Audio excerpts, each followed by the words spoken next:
Welcome to the Ancient Alternative View. If you like the video, please like and subscribe. Thank you. Good evening to all watching the Ancient Alternative View, the place where everyone's opinion matters. Remember, the truth has been covered for many years, so all theories to our ancient past are on the table. I look forward to hearing your views.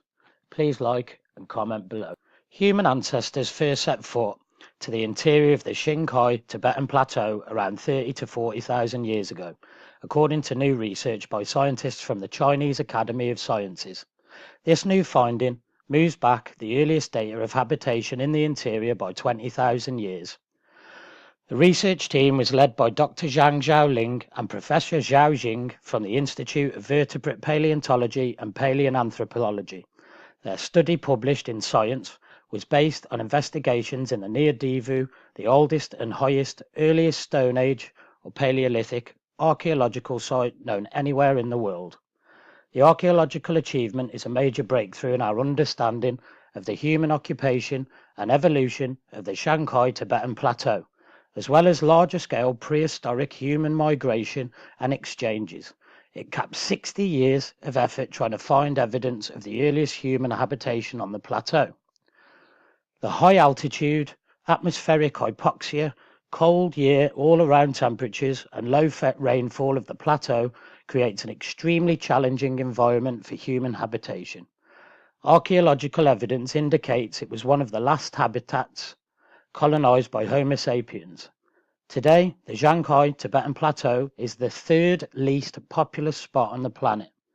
Before now, no concrete evidence existed of people inhabiting the interior of the plateau before the Holocene geological epoch 4,200 to 11,000 years ago. In addition, only a few reliable Pleistocene 11,700 to 2.58 million years ago archaeological sites have been discovered around the plateau's margins. The Near-Divu paleological site discovered by teams confirms that human ancestors set foot on the Qinghai Tibet Plateau at elevations approaching 5,000 meters above the sea level around 30 to 40,000 years ago. It is the first Paleolithic archaeological site discovered in Tibet that preserves intact stratigraphy, allowing age dating of the site's antiquity. Near-Divu is located in the Shantung region of northern Tibet, about 300 kilometers northwest of Lhasa, the capital of Tibet's autonomous region, at about 4,600 meters above sea level. The site comprises of an extensive, dense surface distribution of stone artifacts and buried continuous record of human occupation. It is the earliest Paleolithic site known on the Qinghai Tibetan Plateau, and the highest yet discovered anywhere in the world.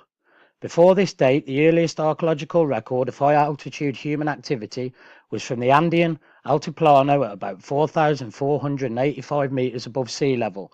This showed human habitation around 12,000 years ago.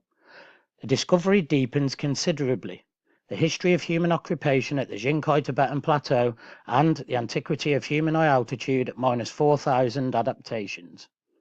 The late Pleistocene, about 12,000 to 125,000 years ago, was a crucial period for human evolution. During that time, the behavior of cognitive ability of ancient humans developed rapidly. Let me just stop there.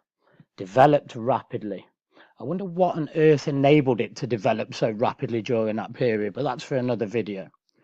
The prehistoric culture artifacts from Near-Divu provide important archaeological evidence of the survival strategies of early anatomical and behavioral modern people to what is arguably the most rigorous terrestrial environment on the planet. It allows analysis of Paleolithic exchange and interactions between the East and West, suggesting possible migration routes. Very interesting. The paper was vetted by 3 reviewers during the evaluation process, with one concluding it is quite original and very exciting and will be of the utmost interest to the readers of science and researchers studying the origin and dispersal of modern humans and high-altitude colonization. Stands to reason that people are trying to get high up and trying to get low down in this world. The results have profound implications for the understanding and the timing and dynamics of human settlement on the plateau. Now, this leads me in to the next part of my video. Mainstream researchers are now convinced that we are not just alive pre-Cataclysm, but we were an engineering superbrain for many thousands of years before this.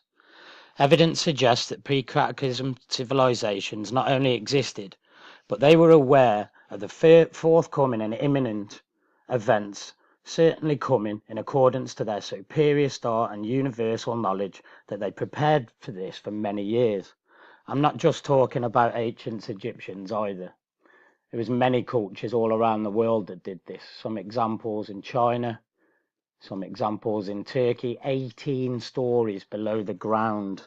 Now, this is just to name a few. Now, if we had engineering and astrophysical knowledge to do such a thing, I personally think the assumption that the Giza Plateau is 36,000 years plus could be very fair. If we determine the Sphinx and the pyramids were built in a prior golden age, stands to reason that we could have a very high and established engineering set of skills a long time prior to this also. This gives an enormous yes to the plateau being of extremely different ages than what we are taught in school. There are also subcategories to this. Did we survive after the Cataclysm now 1500 years underground in these establishments? Could we have survived it? This is for another video. There is another theory also that we survived, we came out the other end, and we did all these feats of genius within a couple of thousand years after the Cataclysm. Doesn't make sense to me, that theory. Prior theory gives credence that we were much, much better of an engineering civilization and a team of engineers around the world. Just look at how many structures are similar on the old equator line. And this was all done in a couple of thousand years. Knowledge passed all around the world. Migration routes also. Not for me. Burials, spiritual beliefs, motifs, similar patterns all around the world. We were far more advanced than we are now in so many ways. Was all this just achieved in a couple of thousand years after the Cataclysm? I'd love to hear your ancient alternative view. Please like and subscribe if you enjoyed the video. Thank you. Remember, there's always an ancient alternative view. Thank you for watching.